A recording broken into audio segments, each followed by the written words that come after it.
Hey, I'm Johnny. Welcome to my house of...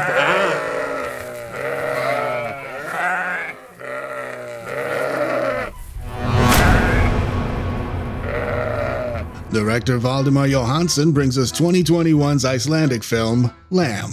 Lamb begins with something hefty coming across a mountain. We don't see it, but given the weather and the horses' reactions, it's probably Wim Hof. Our unseen point of view character arrives at a sheep farm, where it isolates a single member of the flock and takes her somewhere more private. Whatever they did in that back room, it was done vigorously. We meet the couple that runs the farm. Hilmir Guanason plays Ingvar, and Noomi Rapace plays his wife, Maria. They grow sheep and potatoes in an isolated valley in Iceland. Ingvar makes small talk by mentioning the article he's reading suggests time travel is possible now, in theory. And if I were across the table from Ingvar, I'd point out that time travel's always been possible, in theory. Ingvar follows with subtext that we don't understand yet, and he reassures her he's no interest in seeing the future. But Maria points out you'd be able to go back in time just as easily. This tells us Maria's head is stuck in the past, probably in a time before her husband felt compelled to make constant small talk about things that are stupid. The sheep Wim Hof met on Tinder ends up pregnant. You dirty dog. Given its father scared a team of wild horses off the side of a mountain, you'd imagine it's going to look like something from The Thing. But much to our relief, they don't welcome the woolly bundle of joy into the world with a flamethrower. They bring it inside and call it Ada. When Ingvar sees Maria in maternal mode, it brings on the waterworks, which tells us they've lost a child. And this forced sheep surrogacy is starting to make a lot more sense. Try that one at home, folks. Forced sheep surrogacy. Meanwhile, the lamb's real mother's distraught, and in a sensible world, you'd think Maria would relate to this poor plush mother's plight. But she doesn't give a shit. The crying continues to the point of distraction when the sheep makes Maria miss a line from a movie. And I'll refrain from suggesting Maria's reaction to the crying points strongly to sociopathy, because I need to focus on something else in this scene. Ingvar says the dialogue they missed was something about folktales, and we'll come back to this point later. Mom eventually gets her baby back and heads to the hills, but sadly, sheep can't run for shit. The mother cries even harder, but instead of showing empathy, Maria shows her true colors. You see that tag on Mom? Remember that too. When Maria finally reaches breaking point, she does what we'd all do if we saw somebody going through something awful that we'd gone through ourselves. She puts a bullet in her brain and buries her in a shallow grave. Ingvar's ex-pop star brother Peter joins the cast in Chapter 2 and brings with him some much-needed outsider perspective. Played by a young Kelsey Grammer, Peter arrives just in time to witness Maria's terrible act. But he says nothing because at the moment, he can't even afford lunch. In Hollywood lingo, Peter's known as an audience surrogate, meaning he sees things the way we do, and when he gets Ingvar alone, he asks him what we all want to know. And now we know Ingvar's full of guilt over something. Peter's told if he wants to stay, he'll have to play along. Which he does, because sleeping in a field is a young man's game. The second Peter's alone with Maria, we learn the pair have a not-so-respectable history. But what we never learn is why they put this in the movie. Chapter 3 confirms they have lost a daughter, and I bet you can't guess her name. Pretty good, but no. Ingvar's guilt is confirmed with a single word at the end of a flashback. And this tells us he's lost his daughter to the land that's supposed to give the family life. And sickened by the sight of 3 middle-aged Icelandic folk dancing, Ada heads outside for some fresh air. And when she's outside, she catches a glimpse of something. There's a reflection of it in her big doughy eye, but unless you're half human, half eagle yourself, you'll never spot it. With his brother passed out from excessive alcohol, pervy Peter makes his move on murderous Maria. But she locks him in a fucking closet. If you're ever in Iceland and find yourself stuck for accommodation, maybe don't go here. Once Peter slept off his drunken Icelandic boner, Maria dumps him at a bus stop with a whack of cash and tells him he's wrecking her happiness. So Peter springs onto the bus like a gazelle, ecstatic he didn't wake up in the ground spooning a sheep skeleton. Back at the farm, Johannsson creates a surprisingly poignant moment when Ingvar teaches Ada how to navigate the vast land that is their backyard.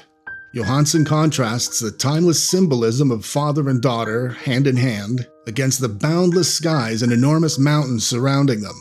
By doing this, Johansson's using the land that took Ingvar's daughter as a powerful metaphor for the challenging path that will ultimately be Ada's life. But Ada doesn't understand the complexities of metaphor and allegory and symbolism because she has a fucking sheep's head. An abrupt cutaway confirms something bad has happened to the family dog, but I'm not going to show you that cutaway because I love dogs. So here's B. Chapdog instead. On returning, Maria hears a gunshot in the valley, and it turns out I was wrong about Wim Hof. Ada's real father came looking for his family only to find the mother dead and his daughter wearing a wool jumper. Think about that one for a sec. Ingvar's shot with his own rifle, thus delivering the most convoluted statement about nature that's ever appeared in a film.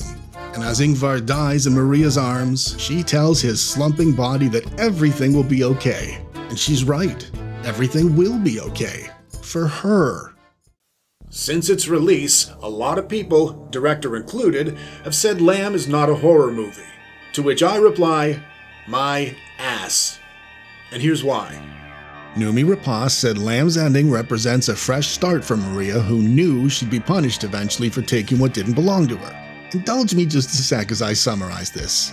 Maria lost a child, and to get through her grief, her husband, the dog, and a literal sheep were sacrificed violently. A24 should turn Maria into her own fucking franchise. Let's recap the story. Noomi Rapace belongs here. She conveys a full range of convincing emotion with minimal dialogue. So yes, to murdering sheep. And no, to murdering the Alien franchise. Lamb also uses animals better than any other film, including this one. And finally, Lamb took its time to build an atmosphere. You feel the film as it progresses. It doesn't have to tell you how to feel like you're some kind of idiot. The setting should be a character of its own, but never the main character. If your focus is on the mountain behind the house and not who's in it, you've got a problem. Johansson took 8 years to finish Lamb because he said he wanted it perfect. But there's still a million questions. They brought the lamb inside right away, inferring that Maria might have lost her child during pregnancy. But Ingvar's flashback disproves that. So why didn't they just make a human baby? And that unheard dialogue about a folktale is Johansson telling us in movie speak that we're watching a folktale. Traditionally speaking, folktales convey a simple moral, but Johansson let a sexually aggressive, disloyal asshole escape on a bus with money. And he killed a dog. And he killed the most accommodating husband on Earth, all while he rewarded the villain of the story with rebirth. So what exactly is the moral of this folktale? It can't be to do with nature, as you've implied. Maria killed the lamb's mother because it was grieving its child. The sheep was nature's reflection of Maria. So by the movie's own logic, Ram Man should have shot Maria. Man. And that sheep's tag that I mentioned? Objects are often used in films to express a character's inner conflict in a subtle way. But there's no mystery around why this poor animal's heart is broken. So adding a biblical reference that points to a similar event doesn't make you deep, it makes you pretentious.